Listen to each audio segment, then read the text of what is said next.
Vandeham Shri Guru Shri Yuta Padakamalam Shri Gurun Vaishnavamscha Shri Rupam Sagrajatam Sahagana Raghunatam Vitam Stam Sajivam Sadvaitam Sadvadutam Parijana Sahita Krishna Chaitanya Deva Shri Radha Krishna Padam Sahagana Ravita Shri Shakam Vitamscha Om Namo Bhagavate Vasudevaya Om Namo Bhagavate Vasudevaya Om Namo Bhagavate Vasudevaya Om Namo Bhagavate Vasudevaya Om Namo Bhagavate Vasudevaya Om Namo Bhagavate Vasudevaya. January 31st, 2012 in Radhadesh, and they have a system here in Radhadesh that every Tuesday there's a class on a topic which is assigned to one. So I don't choose the topic, it's given to me. So one Tuesday it's given by a teacher, and the next Tuesday it's given by a student, and all the students have to come, which is why there's so many people here. They're required and they don't get their diploma. So the topic that I was given was preparation for the Grihastha Ashrama. So, in Krishna book, Prabhupada says that our term of material existence continues because of this Grihastha Ashrama. And right after that he says, and then Krishna shows how you can sanctify the Grihastha Ashrama. So both those things. I mean, we might think it's rather odd if our goal is detachment from Maya and attachment to Krishna. Why would you ever want to enter the Grahastha Ashram just so you can get back out of it again? You ever thought about that? Right? The whole idea of getting in the Grahastha Ashram in the one end is so you can get out at the other end. So why go into it at all? Why not just stay out of it? Right? So Jayodha Maharaj says, when people ask him if he's ever married, he said, no, I saved myself the trouble. But we're going to look at the purpose of the Grihastha Ashram. So I put a little outline here on the board. We'll look at the purpose of the Grihastha Ashram, both for the individual and for society. And then we're going to look at when ideally to enter the Grihastha Ashram, who you enter it with. We're not possibly, in the amount of time we have, going to be able to cover this subject fully. So I got to be one of the people working on the founding of the Grahasta Vision Team in North America. Rasmandala Prabhu was also there. He and Hanuman helped us put together a course on the Grihastha Ashram. I think it's 30 hours? It's 5 days. Yes, about 30 yeah, hours. about 30-hour course on the Grihastha Ashram. And we don't even pretend that that covers the whole subject in depth. Rather, it's an overview.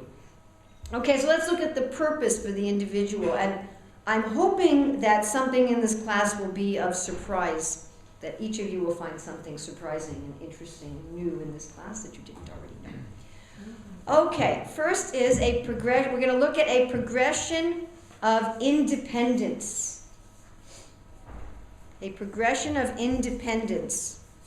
Or you could look at it as a progression of dependence. So a progression of independence on worldly supports, on fallible soldiers, and a progression of dependence on Krishna. So first there's brahmachari life. Brahmachari life literally means student. And technically, in the actual society, it's when you're a child. So a child is very dependent. A student is very dependent. The brahmachari is dependent on the guru, on the teacher, literally.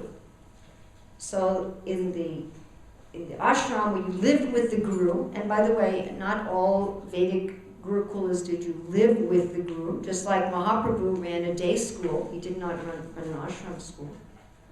But Krishna went to live with his Shiksha guru, and there you're dependent. All you're doing is studying. We have this idea in modern society also that when you're a student, you shouldn't have to earn a living. That your parents or the society takes care of you so that you're free to study. And the traditional brahmachari would collect money for the teacher and give it all to the teacher. Didn't have any personal money, had very few, if any, personal possessions, didn't have much personal space, was having a very, very simple life with the idea of concentration on study. All of one's energy was given to study.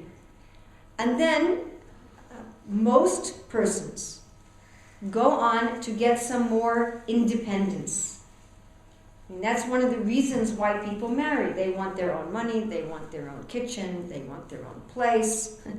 They want to decide what they're going to be doing in the daytime, right? This thing, that thing. I remember living in the Brahmacharini Ashram, so at 9 o'clock I did this, and at 9:15 I did this, and at 9:30 I did this, and at 9:45 I did this. It's like when you're a student, isn't it? You have this class at 9, and this class at 10, and this class at 11, and there's these compulsory classes that you have to take, and you can't go off the campus property without permission, and so forth and so on. Now these things are becoming more relaxed in modern society. It used to be like that. You couldn't have someone visit your dorm without permission of the dorm leader. So Grihastha life, you no longer have this kind of dependence. Right? You're earning your own money, you have your own place. And you have actually more responsibility. Now when Prabhupada talks about training children, he talks about discipline, that the little children don't have much discipline. And then you gradually increase it from age 5 to 10, and then 10 to 16, he says you're as strict as a tiger. And then at 16, you treat your child as a friend. So this idea, you're now a friend. Just like after I got my doctorate degree, I wrote a letter to one of my professors, "Dear Dr. English." He said, "You don't call me Dr. English anymore. You call me Fenwick." He said, "You're one of us now. We're colleagues." So you get to the point then where you're a friend. Actually, one really nice lecture Prabhupada was saying, he was chastising the devotees for growing their hair long. And he said, the problem is after age 16, if you chastise someone, they will break. He said, chastisement, that's for the, said the guru must chastise the disciple, parent must chastise the child, must correct. Even Mother Yasoda is correcting Krishna. Don't steal the butter and give it to the monkeys. Right? She says, you need to grow up and be an honest gentleman. I don't want you to grow up. She didn't mind because it was his butter, but she says, I don't want you to grow up to be a thief. The Prabhupada says if you chastise someone after the age of 16, if you try to correct them, they will break. So then one enters into the Grihastha Ashram, that one is no longer under this tight, this is what you do at 9:15, this is what you do at 9:30. And then Vanaprastha Ashram, Prabhupada says in 5:18-13 purport, he says this is the independent, retired life for cultivation of spiritual knowledge. So then you get even more independent. In Vanaprastha life, you're supposed to be independent even of depending on your varna for your livelihood. Whatever Krishna arranges. You're no longer so dependent on the general society. You go live in the forest, you're dependent on the fruit trees and the roots that you dig up in the forest. And then Prabhupada says sannyas is completely independent. He says this in a Bhagavatam lecture in New York in 1975. He says the sannyasi is totally independent of the society. And he said this kind of sannyas is not so possible in the present age, therefore generally this kind of sannyas is forbidden. But this concept of depending more and more and more on Krishna and less on something external, to internalize, I always say, let the teachings of the Guru become one with your heart. So the training in brahmachari life is it's very external. Here's your schedule. This is what you have to do. Turn over all your money. Give everything to have nothing for yourself. And then gradually internalizing that. So that one is internally dependent on Krishna and externally independent of the material society. So Grihastha life is for this progression of independence. Then another purpose of Grihastha life is for a progression of sense control. I'm sure you're all familiar with the yoga system. And one of the items, beginning of yoga system is yam and niyam. What you do, what you don't do. And you have to come to pratyatara, where you can withdraw all of your senses from the world. Krishna talks about this like the turtle that can bring out the senses or withdraw them when necessary. So this training of the progression through the ashrams is also to become fully detached from wanting to enjoy the senses independently of Krishna. Right? One wants to satisfy Krishna's senses. Rishikena, Rishikesha, Rishikena, Bhaktir, Sevana, Uchite. One should satisfy Krishna's senses.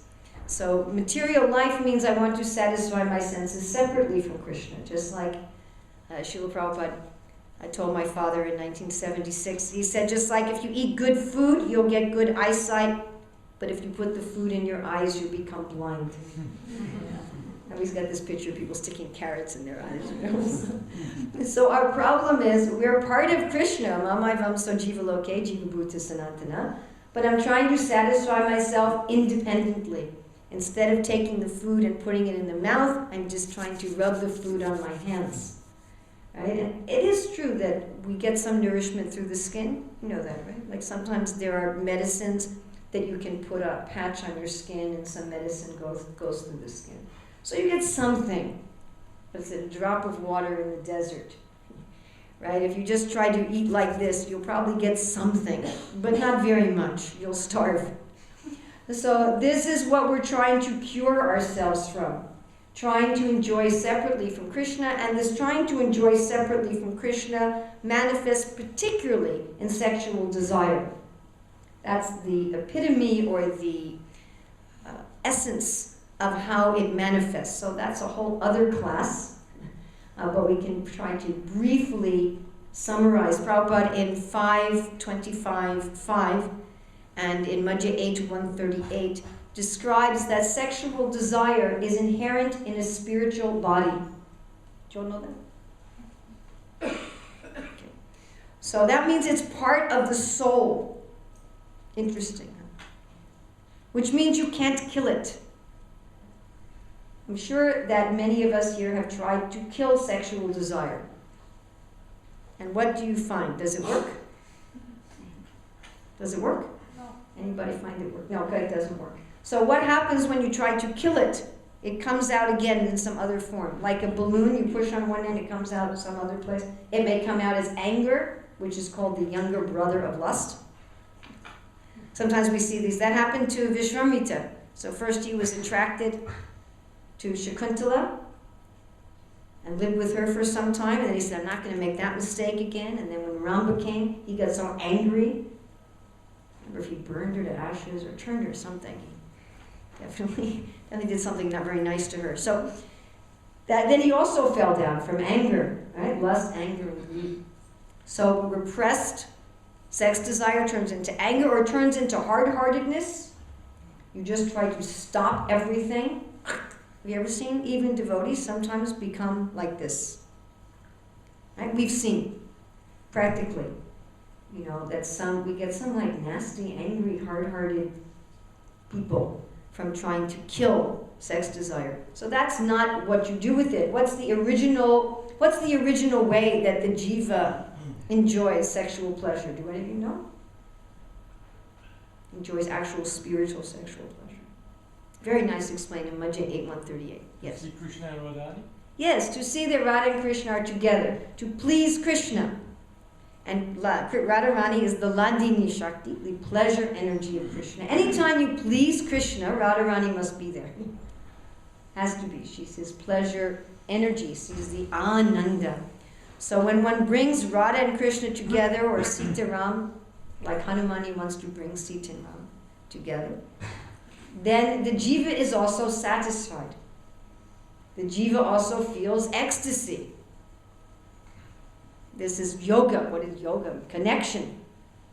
So we want to connect Krishna with his pleasure energy, and I want to be the catalyst to connect Krishna with his pleasure energy. Therefore, we were talking the other day about Om, how Om is Radha, Krishna, and me, according to Jiva Goswami, or the Hare Krishna mantra. That's why when we chant Hare Krishna, we can lose material sex desire, at least while we're chanting. Prabhupada talks about this. He said, at least while they're dancing in the kirtan, they forget this. So this is the essence. So we're trying to come back to that. We're trying to turn lust back into its original form of prema, of love. very nicely explained in the Bhagavad Gita, where Krishna says, therefore, from the very beginning of life, curb this great symbol of sin by regulating the senses. And Prabhupada says, from the very beginning means from the very beginning of life. And he says, if you always have love of Krishna, it never becomes lust. He said, once you have lust, it's difficult to turn it back. It's like trying to turn yogurt back into milk or something. You know, it's hard. It can only be done with grace. So that's the essence of our process of bhakti. If you want to put bhakti in a nutshell, it's turning lust back into love. Taking what in this world is sex desire and bringing it back to its original form. Okay, but that doesn't generally happen in a moment. I can. And there are some people for whom it happened in a moment, like the son of Maharaj Prataparudra. But generally, it's a gradual process. So and Prabhupada says gradually and proportionally. So and it's very nice to explain in Madhurya Kadambini, this gradual and proportionally. So you're taking down lust and you're bringing up love.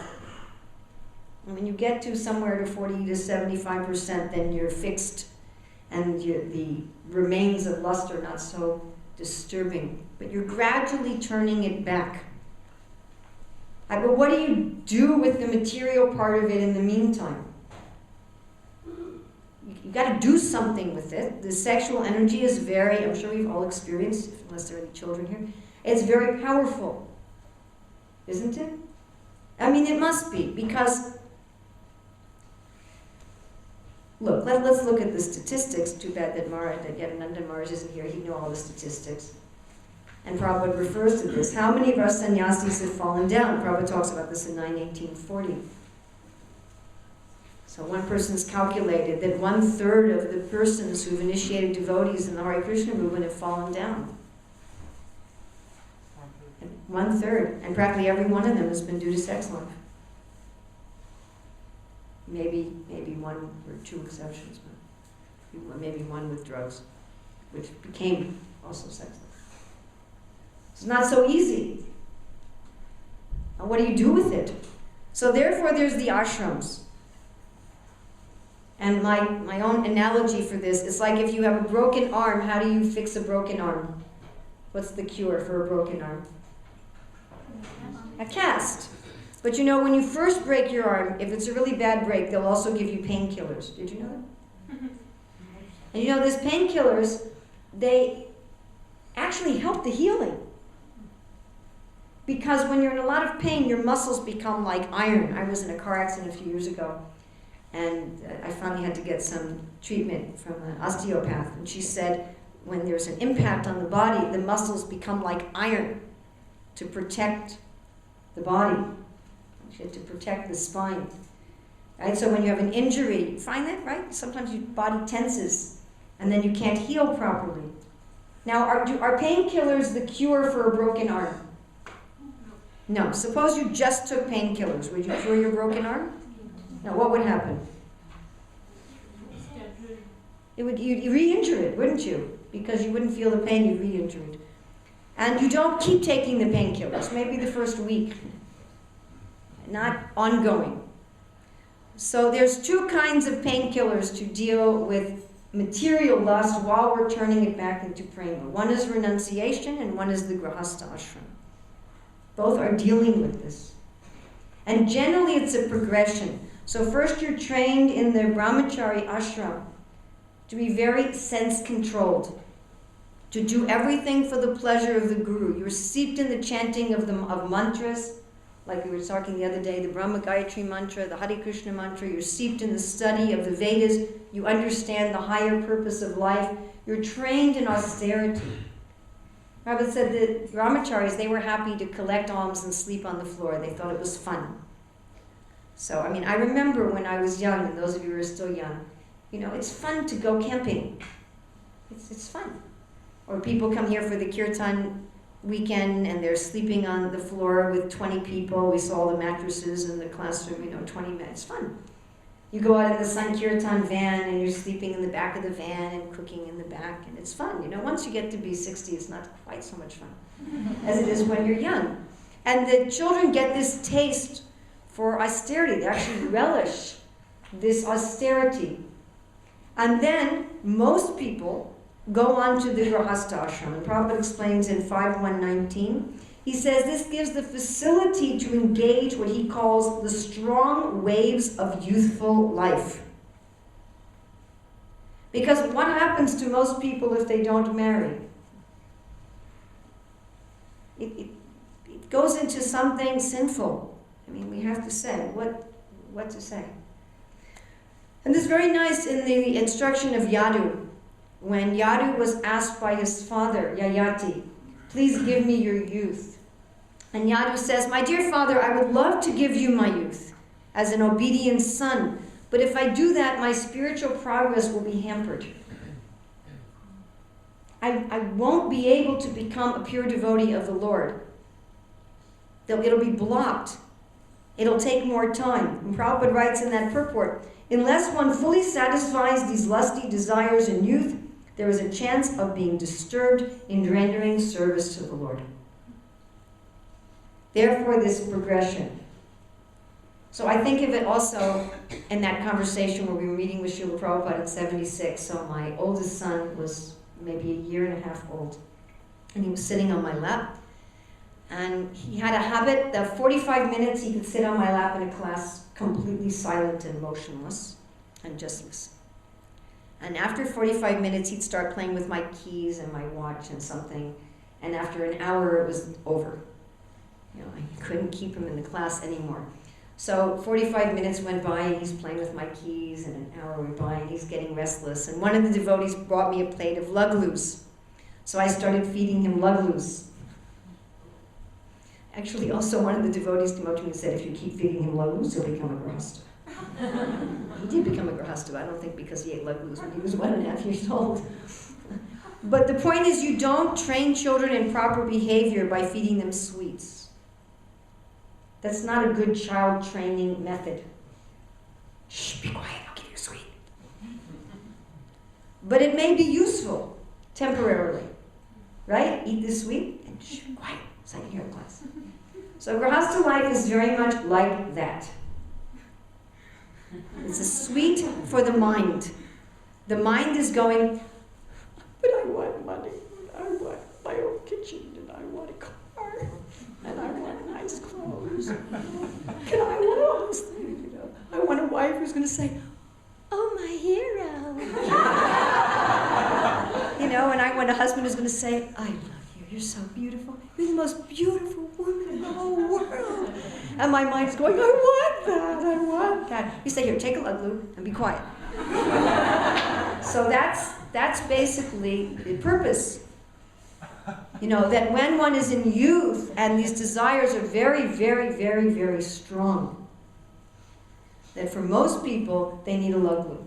Otherwise, they'll disturb the Bhagavatam class. And then there's a progression that you go to the Vanaprastha Ashram. I understood more about the Grihastha Ashrama by entering into the Vanaprastha Ashram, which I've been in since '96, than I ever did by being in the Grihastha Ashram. And when I went into the Vanaprastha Ashram, I said, this stuff really works. I thought the Vedas are really great shastras. Because then when the mind says, I want this, you said you already had it. Be quiet. And the mind says, oh yeah, okay. And that's it. You know, and after some time, the mind only complains once or twice a year for a minute or two. And says, look at that, I want that. You said you already had that. Oh yeah. Okay, fine. And you can be peaceful. Why? Not because, please don't misunderstand this, not because it was so terrible. Okay? A lot of people think like that. Well, you have to go through the Grihastha Ashrama because then you'll see that it was just this stool pit. You know, we used to hear sannyasis, all former sannyasis, speak like this. You know, it's just this pit of filth, like this hellish planet, you know? But it isn't. It's like everything else in the material world. It has its, you know, good sides and its bad sides. It has its pleasures and the prices for the pleasures. And you said, you know, okay, I got that and I paid the price and okay. It wasn't so great and it was a pretty high price and, you know, let's move on. It's really simple. And then you can be peaceful. And Prabhupada says that Grahasa life is for making the mind peaceful. And then the Vanaprastha Ashram, you remove your dependence. You no longer think, I have to earn money in the world. I have to have my family for my happiness. And then you can come to sannyas life, which is complete fearlessness. So one way you know whether you should be a renunciator or a grahasta is how fearless are you. If you're thinking, what about money? What about security? What about my old age? What about this? What about that? You need to be in the Grihastha Ashrama. And if one is thinking, Krishna's going to take care of me, Krishna's my maintainer, Krishna's my protector, everything's fine, I just have to serve Krishna with no problem, then you can be in the Grihastashram. All right, we looked at the progression of independence, we looked at the progression of sense control. Now we're going to look at the progression of yoga. Progression of yoga. So generally one starts out, which is related to a progression of sense control. Generally one starts out in this material world as a vikarmi. Let me enjoy my senses by stealing. And modern society is a society of vikarmis. Take whatever sense pleasure you want, and for goodness sakes, don't pay for it. Don't listen to these religions that tell you you should pay for it. Get away with as much as you can. And the bigger a thief you are, the more glorified you are in human society. That tennis star, he had 20,000 girlfriends and didn't marry any of them. What a hero. This is the mentality. So this is vikarma. Karma kanda is, I'm supposed to engage in yajna. I still have a mood of enjoyment, but I know I'm supposed to pay for it. This is the mood of the sakama devotee. You're not really interested in the person you're paying. You're interested in what you're getting. You're thinking of Krishna as your order supplier. You go to the shop. You don't care about the shop owner or the shop workers. You just go there to buy something. But at least you buy it. You don't steal it. So then you can enjoy it honestly. Of course, you're still in the cycle of karma. Then karma yoga. And now we go to the reference for this, by the way, and if I had time, I would have read the whole purport. And it's a wonderful purport, is Brahma Samhita 561. Where here, Bhaktisiddhanta Saraswati gives the most beautiful, I think, explanation of the path of progression of yoga and how one turns worldly activities into transcendental activities. So karma yoga, or there Bhaktisiddhanta Saraswati says may also be jnana yoga, is where you're not acting anymore for sense gratification. You're acting for purification. This is sattva gun. Tamagun is I steal. Rajagun is I pay, but my purpose in both is sense gratification. You can think of sattva gun, I do the right thing for the right reason. Rajagun, I do the right thing for the wrong reason. Tamagun, I do the wrong thing for the wrong reason. So Rajagun, you're paying for it, but your purpose is still sense gratification, subtle and gross. Honor, prestige, I want to be dharmic. Think of the righteous kings. I want to enjoy the world righteously. And sattva gun is I'm doing the same things, but I'm doing it for purification. Ultimately, I'm doing it for liberation. And that becomes, so that's karma yoga. Kama pala tyaga. You give up the fruit of your action. What's the fruit of our action? Swarga. Either after this life, I want to go become Indra, like who was saying that in class the other day? Somebody was saying that just a couple days ago.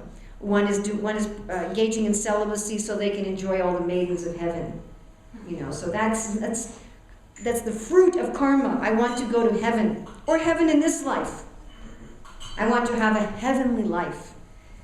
I want to have a happy married life with wonderful children. I can put the bumper sticker on my car. My children are honor students, put up their pictures. Here's my doctor's son, and here's my lawyer's son, and here's my beautiful wife, my big home.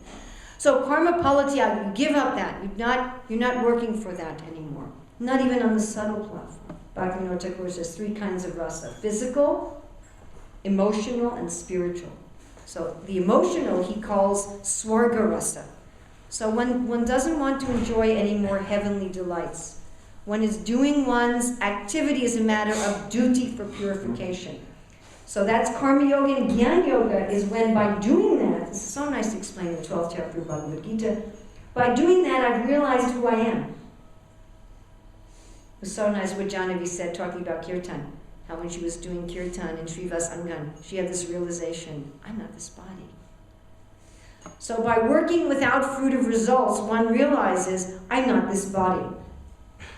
But we're not interested in just karma yoga or gyan yoga, or as Bhaktisanta says, even gyan bhakti yoga. I'm interested in what he calls bhakti proper. So there, I'm not stealing. I'm not paying so I can enjoy with Krishna's blessings by the laws of karma. I'm not working even for liberation or my own purification or knowledge. The way Bhaktisiddhanta Saraswati puts it is, I'm transferring it to Krishna's account. It's so nice. We used to do a drama called The Wrong Bank Account. Do you remember seeing that? The guy putting money into the bank his whole life, then when he goes to take it out, he realizes he's been putting it into the wrong account. So that's exactly like when the hand's trying to feed itself. You're putting it into the wrong account. You've got to put it in the mouth. So bhakti proper means I'm putting it into Krishna's account. What does this mean practically? I'm not serving my husband so that he'll tell me I'm the most beautiful woman in the world. Which, by the way, he should tell me that. That's his duty. But that's not why I'm serving him. I'm not serving him to get that. I'm not serving him so he'll give me children. I'm not serving him so he'll maintain me financially. I'm not serving him so he'll give me a house. I'm not serving him for the mental thing of, I have a husband. I'm socially acceptable.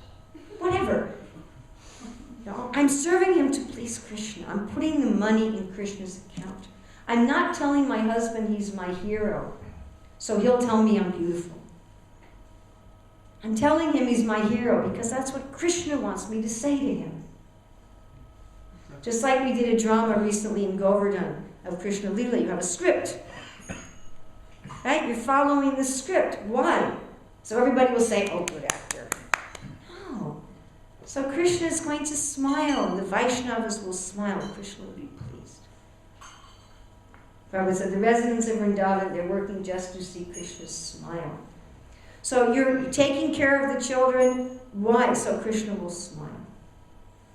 You have this mood that I'm going to serve my family, like Bhaktivinoda Thakur said. I'm seeing that, what did he say? I'm going to find this directly. He said, for your service, I will earn money and bear the expense of your household. This is your house, Krishna. I'm taking care of your house. These are your devotees. I'm taking care of your devotees. So you will smile. By the way, when one does this, one becomes free, even in household life. One doesn't have exactly the same kind of freedom as in the Vanaprastha or Sannyas ashrams. That's a kind of an external freedom. But one gets an internal freedom because one's no longer dependent on other living entities for one's happiness. As Krishna explains in the Bhagavad Gita, that a self-realized soul has no need to depend on any other living being. And this is why Lord Kapila Dev says, if the woman thinks that her husband is the source of her wealth and her children, it's death for her, like a hunter calling for the deer. Or if the man is thinking, this woman is the source of my happiness by her cooking, by her sex life, without her I would have no pleasure, then he's finished spiritually. But the source of my happiness is that Krishna is smiling at me. And one does one's duties better. Like Rupa Goswami says, the woman who has a paramour, she's a better wife. Because she doesn't want her husband to find out. So in Grahasta life, our real lover is Krishna. He's our real lover. He's the one we're really trying to please. The wife may think, oh, my husband is always trying to please me. And the husband may think, my wife, she's such a good wife. She's always trying to please me. And the children may think, my parents, we're number one to them. But it's not true. The devotee parents, the devotee spouses, they're working for Krishna. So when the wife says, oh, you're my hero, or the wife says, you know, you haven't fixed the plumbing, I've been bugging you for 3 months, it doesn't matter to the man. His happiness isn't dependent on whether he's the hero or the rascal. Because he knows, I'm not serving my wife to get this, I'm serving my wife to please Krishna. And very nice, Bhaktisiddhanta Saraswati says, we're putting it in Krishna's account. Why? What do we get? We have to get something. You have to work for something, you know. We're not impersonalists. We're working for Krishna's favor. And we accept that as his prasad. Like Sudama Brahmana, he accepted his mansion as prasad. He accepted his poverty as prasad also before that. That whatever Krishna gives, that's his prasadam. And we relish prasadam. It's not that we don't relish prasadam, but we relish prasadam as bhakti. Wow, Krishna gave this to me. Just like if someone gives you a gift and you relish more the person, your relationship with the person, the qualities of the person more than the gift. If someone gives you a gift and you're just absorbed in the gift and you forget the giver, that's not satisfying. I mean, it's better than going, oh, what'd you give me this for? But that's not really what we want. We give gifts for relationship. So whatever gifts Krishna's given us, in any ashram, but speaking about the Grihastha Ashrama, whatever money he's given, you know, if your wife does smile at you at least a fourth of the time, or your husband is nice to you a fourth of the time, or whatever, and if you're really fortunate and it's up there with the 90%, you take that as Krishna's favor. This is Krishna's prasad. How kind the Lord is. And when your wife's crabby, your husband goes in his room and closes the door, doesn't speak to you for a day, that's also Krishna's favor, to remind me that I'm working for Krishna. You know, when your little child says, hi Dita, hi Dita, Dita, Dita, hi. I remember when my daughter did that. That was during the Christmas marathon. She was about a year old. And every day we'd go out to street books, and then the women would come together in the evening, and we would read Krishna book and have hot milk. And one day my daughter started chanting, hi Dita, hi Dita, Dita, Dita, hi, hi. The next morning the temple president called me to his room and said, you're not allowed to hang out with the Sankirtan Brahmacharis anymore. I said, why? He said, now they all want to get married. Have a little chanting Hare Krishna child. So, you know, when the child chants Hare Krishna and when they vomit at 2 in the morning. Because they do both. You know, not just one. They don't just vomit at 2 in the morning. For those of you who think Grahasta life is like that. And they don't just chant Hare Krishna, for those of you who think Grahasta life is like that. You know, and either way, it's Krishna's prasadam. It's Krishna's mercy. It's Krishna's mercy I get to serve this devotee. It's Krishna's mercy I get to serve them in their illness. It's Krishna's mercy I get to serve them in their chanting. Interestingly enough, Bhaktisiddhanta Saraswati says that this instruction, given in 561, is for those below the stage of bhava. That for those at the stage of bhava, they have no need to transcendentalize their activities.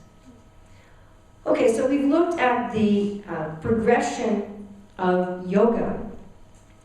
And we'd like to look at this a little bit more deeply. I don't have much time, but a little bit more deeply in terms of this relationship between sacrifice and pleasure, specifically for the different ashrams. So in order to make this progression from vikarma to karma kanda to karma yoga to gyan yoga to what Bhaktisiddhanta calls bhakti proper, you have to know what is the enjoyment of an ashram and what is the sacrifice to get that enjoyment. What's the legitimate enjoyment? What's the legitimate enjoyment of the brahmacharya ashram? Study. What's the requisite sacrifice? Dependence, submission, and study. Do you follow? In order to enjoy study, you have to take the sacrifice of study. Do you understand?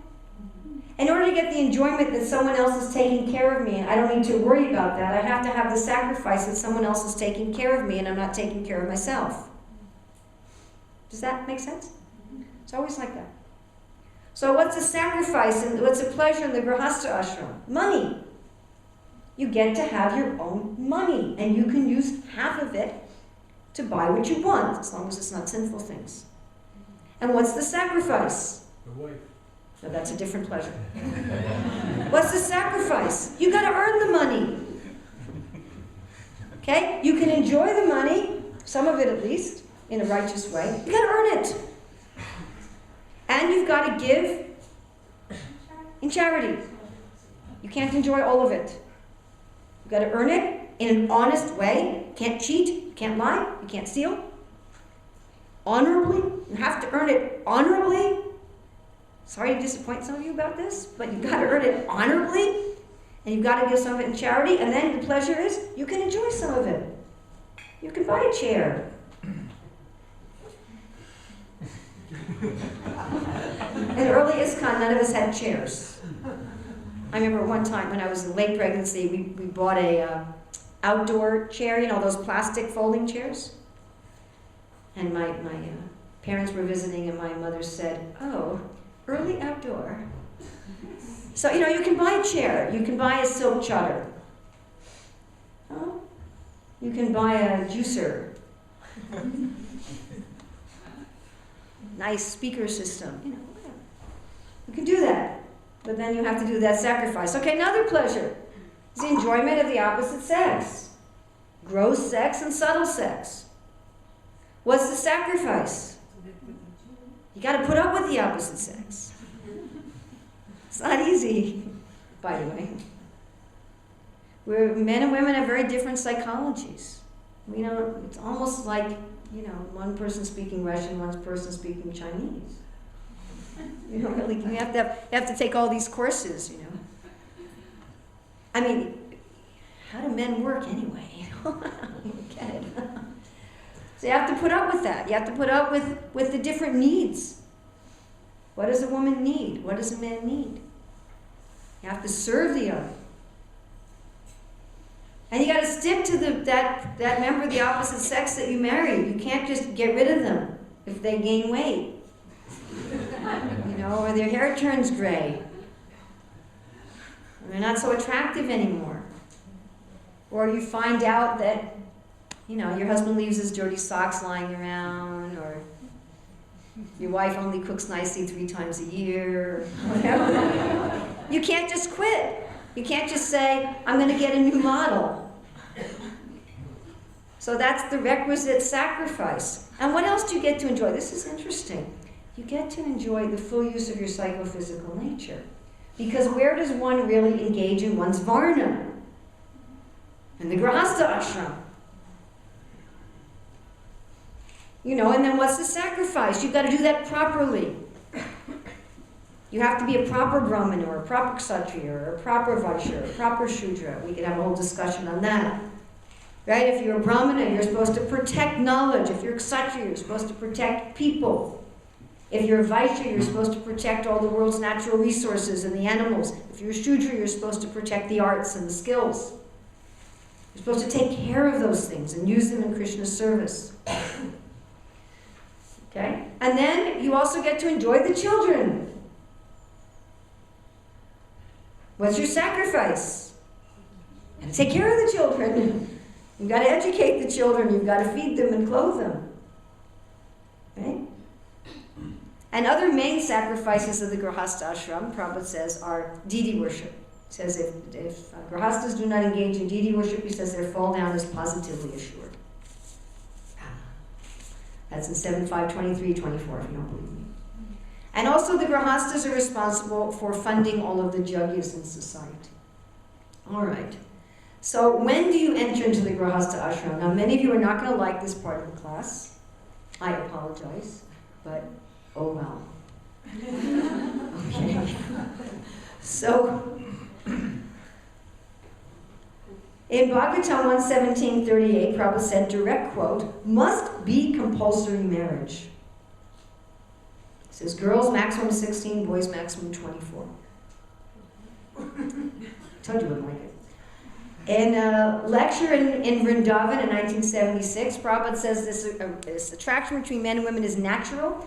He says this hankering, before the hankering becomes madly, and one becomes spoiled by sex indulgence, he should be married. This is a psychology. At a certain age, 12, 13 for women and 15, 16 for men, they become very, very much sexually hankering.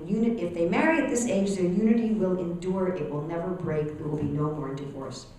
Now, of course, the problem is in modern society, you cannot get people married this young because we don't have a support system in the society. When people married at this ages, they were part of an extended family. They lived with the parents, generally with the husband's parents. Not always. Sarvabhauma Bhattacharya was taking care of his daughter and son-in-law. But they lived with the family, with the village. But illicit sex was practically unknown in this kind of a society. So a lot of the reason why we have late marriage in modern society, part of it is just the breakdown of society. Breakdown of extended family, breakdown of village, breakdown of support. You get married today, you're on your own. Nobody helps you out. You know, you don't have mother-in-law, mother, father, auntie, uncle to give you support. In the beginning of ISKCON, I mentioned this in another class, we got rid of all of our elders. We stopped talking to our parents, most of us.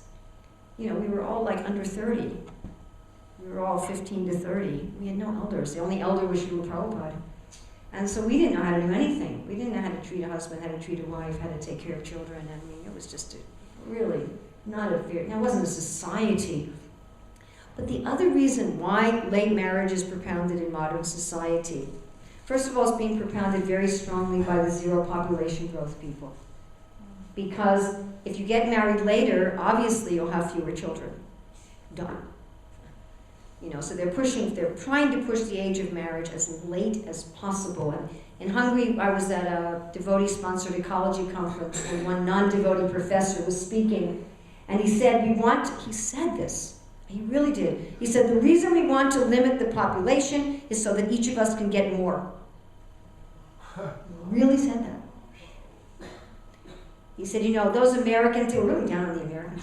He said, those Americans, they're, you know, taking a disproportionate share of the world's resources, and we all want to do that, he said. So therefore, we want to have as few children as possible. Oh. Of course, Prabhupada said that Krishna can maintain so many children. What's Krishna's problem for maintaining children? Even right now, there's enough resources to feed 10 times the world population. And you could fit the whole current population into the state of Texas with everyone having about 1,000 square feet. So the problem isn't too many people, the problem is too many sinful people. And wrong use of the land, using the land to grow coffee and tea, misappropriation of resources, you know, countries where food is thrown in the garbage and literally thrown in the rubbish bin, countries where the government is paying people not to grow food. So there's a heavy propaganda for late marriage. And another heavy reason why there's a propaganda for late marriage is this mentality of stealing. So when people marry late, are they celibate? Yeah, exactly. Or even if they're, you know, physically celibate, they're not psychologically celibate. We do not have the right to steal emotional sense gratification from the opposite sex without paying for it either. So to be a so-called renunciate and have your own bank account and be flirting with members of the opposite sex, you know, if you're a man, to have a lot of women telling you a hero, and if telling you you're a hero, and if you're a woman, you know, having men admiring you, that's stealing. So we have a mentality in the modern age of stealing. We say, yeah, I want to enjoy the pleasures of the Grihastha Ashrama, sure, but I don't want to pay for them. So let me stay externally a renunciate and steal from the Grihastha Ashrama. By the way, we also have people in the Grihastha Ashrama that want to steal the pleasures of the renounced Ashram, which I haven't talked about in depth in this class, because this class is supposed to be about the Grihastha Ashrama. The main pleasure of the Vanaprastha and Sannyas ashrams are freedom. Prabhupada says independence. But you've got to pay for that. How do you, just briefly, how do you pay for your freedom? Austerities. What's your austerity? You don't have a house. You have the freedom from a house. You don't have to pay the rent, you don't have to pay the mortgage, you don't have to worry about the plumbing, you don't have to worry about the neighbors. But then you don't have a house. You don't have a place where you keep your things. You can't say, I know my shoes are going to be over here tomorrow. You don't know where your shoes are going to be tomorrow. You know, someday you're going to eat nicely, someday you're not going to eat nicely. You can't control it anymore. You can't say, I'm going to shop and I'm going to cook this. So that's the sacrifice. Right? right? And you're free from trying to impress the opposite sex or trying to make the opposite sex happy. What's your sacrifice? That you no longer try to impress the opposite sex or make them happy. So yeah, it is nice to be free. It is, folks. It's really, really nice to be in the Vanaprastha ashram. I highly recommend it. It's great. I love it. But you can't steal that when you're in the Grihastha Ashrama. You can't say, well, I'm going to be in the Grihastha Ashrama, you know, I'm not, I hear so many people say this. Yeah, I'm going to become a Grihastha. No kids. No earning a living. No house. Then don't become a Grihastha. Make up your mind what you want to do one way or the other. And this idea, you know, stay brahmachari as long as possible, what that really ends up becoming is people who are, you know, getting neither ashram. And by the way, a little secret. If you try to steal things, you can't enjoy them. Right? Prabhupada says this very clearly in the Bhagavad Gita, that a thief cannot be happy. The irony of this world is if you try to enjoy something without paying for it, you don't get to enjoy it. If you want to enjoy something, even materially speaking, even if you want to be materially happy, whatever that means, there is some material happiness. Not much, but anyway, there's something. If you even want that, you have to engage in karma kandi. You have to pay for it. You just can't do it. You can't say, I'm going to take the pleasures of the Grahastashram and the pleasures of the sannyasashram and put them together and pay for neither. You'll enjoy neither. If you try to steal from the renounced ashrams as a Grahasta, you won't get the benefit of Grahasta life. And then you'll be exactly what Prabhupada talks about here. That then when you try to become renounced, you'll be disturbed. I just recently met somebody like this. She said, oh, I'm really suffering. Why? My husband left me for another woman. Why? Well, I didn't really want to have any Grahasta life. I just wanted to be austere. And he decided at a certain point, I want to be a real Grahasta. I said, well, I guess now you just take up the renounced ashram. And then I saw her again a year later, and what do you think? She's with another man. Oh, is this your husband? Oh, well, he might become my husband.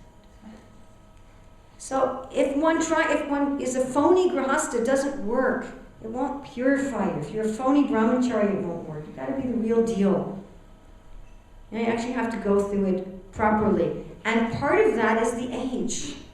So in 427.5, Prabhupada said youth is 16 to 30. In a lecture in 66 New York, he said 16 to 40. In a letter to Hayagriva, Prabhupada said if you get married after age 30, marriage will probably not be so pleasing. So our advice is please marry when you're young. Another advantage of marrying when you're young is that then you can end it when you're still young.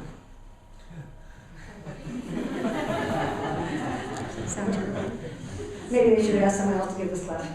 So, you know, you come out the other side, you're still young, you still have some energy.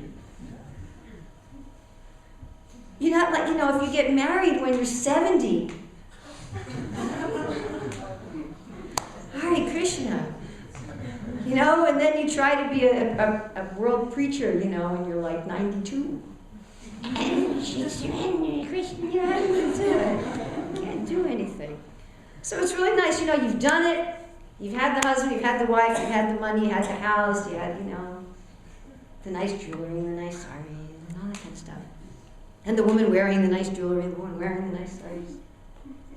And then your kids are grown up, and they're married, and they're on their own, and they're happy, or they're not happy, or whatever they're doing, and there you are. And you still have energy from Mahaprabhu's movement, and not only energy from Mahaprabhu's movement, you're not disturbed anymore. You're stable.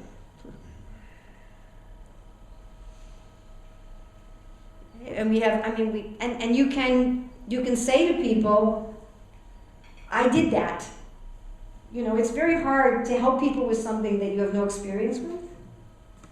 And this is also a problem. Okay, we should also say that there are those who can avoid going through that process. There are those who can immediately become renounced. How do you know if you can immediately become renounced as a young age? First of all, you're fearless. Actually fearless, not the false fearlessness of youth thinking that you're always going to be young and invulnerable. that you can, jump off a cliff and you won't die because you're young. But actual fearlessness, you don't worry about money, you don't worry about security. You really aren't dependent on Krishna.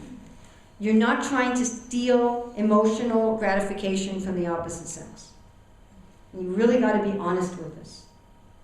Do I want the men to admire how beautiful I am? Do I want the women to admire how strong, how clever, how talented I am? Is that part of my motivation? If that's part of your motivation, then you need to just do it and pay for it. So you look at that kind of thing. What am I doing with my material sex desire? If you're not going to use it in Grahasta life, you have to use it to make, as Prabhupada said, the greater family.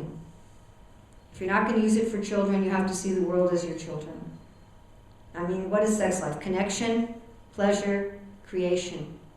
So you have to be able to have connection, pleasure, and creation on a higher principle. You can't just say, I'm not going to care about connection, pleasure, and creation. You can't do it. Please, I'm begging all of you. You can't do it. It's part of the soul. Don't try to kill it. You can't kill it. If you're going to be a lifetime renunciate, then you're connecting with the whole human society. You're really getting deep pleasure in the chanting of the Hare Krishna mantra and in pleasing Krishna. And you're using your creative energy in Krishna service. You're doing something with that original energy. All right, who to marry? So, Krishna himself says to Rukmini that marriage should be between equals. And Rukmini very nicely, she said, equal in social standing, beauty, riches, strength, influence, and renunciation. Don't try to have a marriage between people who are not equal in renunciation. It doesn't work very well. And Srila Prabhupada says that married life would be miserable, this is in 6226, if people are married who are not of the same nature. What do we mean by the same nature? We basically mean the same varna. So there's some propaganda in ISKCON that women don't have varna. So if women don't have varna, we have to throw out a whole bunch of the Bhagavatam. You have to take whole sections of the Bhagavatam and toss them in the Ganga. And how is this equality of varna understood by birth? So those people who say, well, maybe women have varna, then they say, well, that's dependent on the varna of her father. So I've always wondered this, like when Krishna says, Chatur Varnya Mayashristam Guna Karma Bhivagashat, he doesn't have another verse after that says, for women it's Janma. If you find it. I'd like to know, sorry to be a little sarcastic, but I get tired of being told women don't have any personality. Have you ever met a woman with no personality? I mean, some people think that a man can marry any woman and she'll just become like him. If that were true, then when a Jamil was with the Sudrani, she would have become a Brahmana. But she didn't. And Prabhupada says specifically, he said, if a man of the Vipra quality marries a woman of the Shudra quality, life would be miserable for both of them.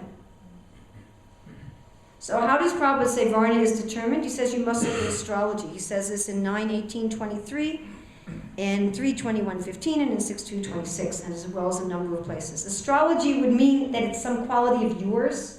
It's not just your family. So there should be of equal quality. And for two reasons I can think of, I'm sure there's more. One is for psychological compatibility. And the other is for practical compatibility, and this may be revolutionary to some people, but women actually help their husband earn a living.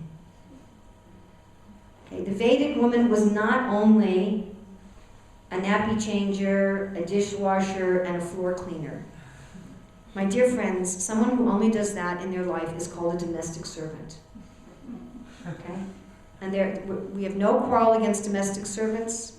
You can be a domestic servant and go back to Godhead, but it's not that every single person in a female body has only the inclination and the qualification to be a domestic servant. It just isn't true. You know, if any of you know, we all know some women, right? Everybody knows some women. You know your mother, your sisters, your daughter, your somebody. And you know that every one of those women doesn't have only and solely the qualification of a domestic servant.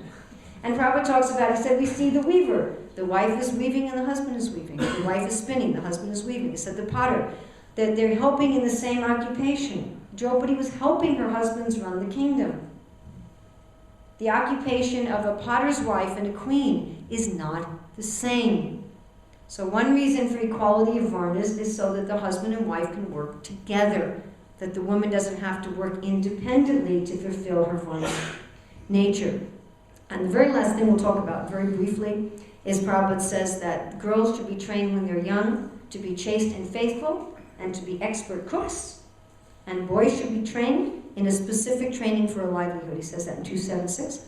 He said Gurukul means to be trained in values and also for a specific livelihood. So we've looked at the purpose of Grahastashram, and as I said, I've just touched on things, and sorry I've gone all the way to the end of time, so no time for questions, I apologize. The purpose of Grahastashram for the individual, progression of independence from Maya and dependence on Krishna, progression of sense control, progression of yoga. For society, we didn't talk about this, we'll just mention, what does society get from the Grihastha Ashram? Honest wealth, honestly earned wealth, good population, and morality and peace, because there's not illicit sex in the society. When do you get married? When you're young. When you need it. When do you take the painkillers? In the beginning of the injury. You don't need them later on. You take Grahasta life when you're young. As Prabhupada says, the strong waves. And before you go madly, what does he say? Madly. Before you become madly. Who do you marry? Someone who's compatible. Someone who's your equal. Someone who shares your varna. And you also take some specific training. The boy should make sure that he has a livelihood. The girl should make sure that she knows how to serve the husband. So I want to thank you very much. Anything I've said that offended any of you, please excuse me. Anything that you found useless, not applicable to your situation, because we all have crazy situations now at the present time. I'm sure what I've said only applies to like 1% of you. So anything that I said doesn't apply to some of you, please feel free to ignore that. If you're thinking, what about me? Where do I fit? You can always still chant Hare Krishna. And Krishna somehow or other works it out, okay? I've been discussing plan A. There are also plan B, C, D, F. And even if you're in plan Z, you can still go back to Godhead because Krishna's with you. Thank you very much.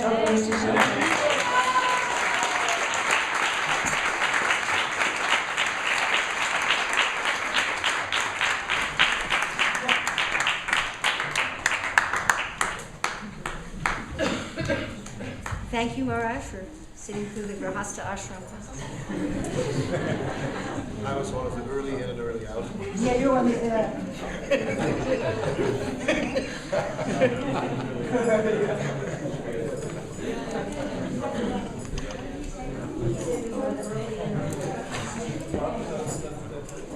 Yeah, I married when I was 20. When you were 20? Yeah, I started when I was 20. So 44, so young. 24 years wasn't enough. Yeah. I married at 18. I was in Grahasta for 23.